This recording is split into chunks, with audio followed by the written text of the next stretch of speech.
Hi, and welcome to part one of our multi-part series about Byfield National Park, 9 Mile Beach and Big Sandy.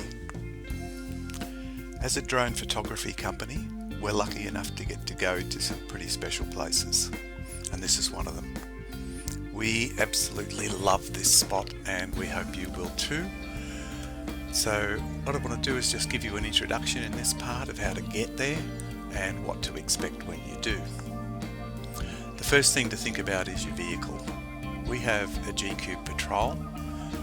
It has a lift kit, it has 33-inch off-road tyres, a winch, and a few other bits and pieces that help us out to get to places that we need to go.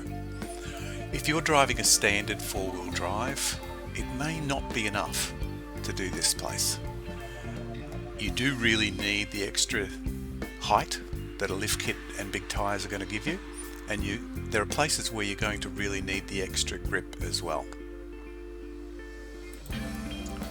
Leaving from Rockhampton, you'll take Route 4 out from Norman Gardens towards Yeppoon, and you're going to travel on that route for about 38 kilometres and then take the left turn that points to Byfield National Park.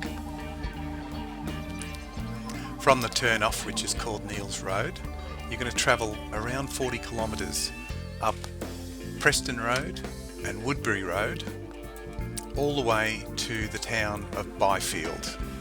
In fact, you'll turn off just before Byfield, but we'll talk about that in a moment. You'll see the signs pointing to Waterpark Creek and also to Byfield National Park, but the sign that's more important here is the Byfield General Store and Bush Cafe. It's a great place to stop and stock up and grab coffee before you head down the track, because there's nothing from here on. There's no food, no drinks, just you and the bush. If there's been a lot of heavy rain, you're very quickly going to come to the first obstacle on this track, and that's the Waterpark Creek crossing.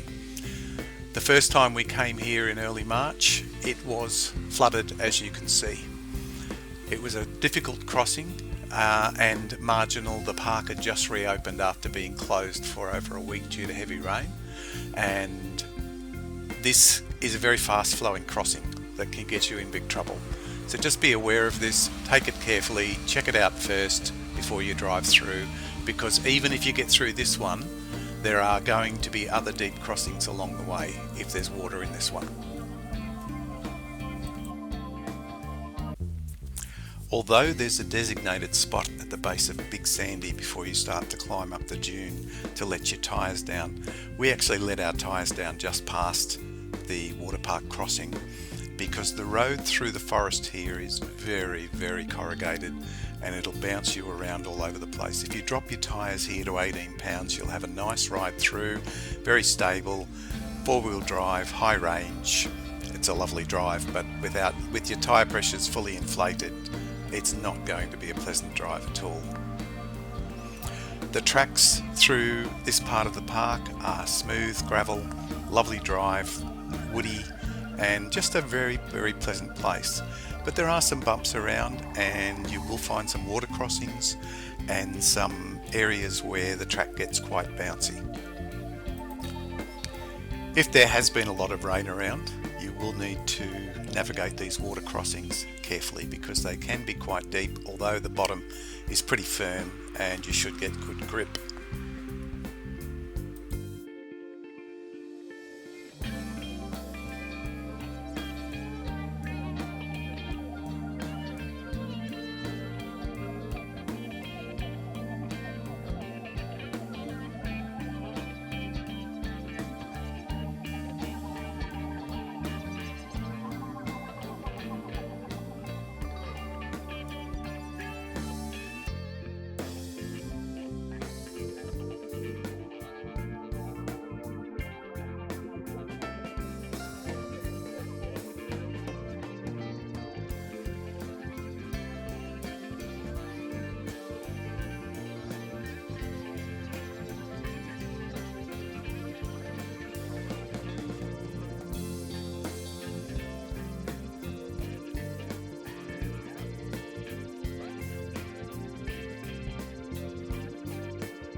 I should have mentioned this earlier, and I apologise that the video gets a bit blown out in sections through here, but the camera was having trouble handling the light changes. Next time we'll be using a 4K camera for this part.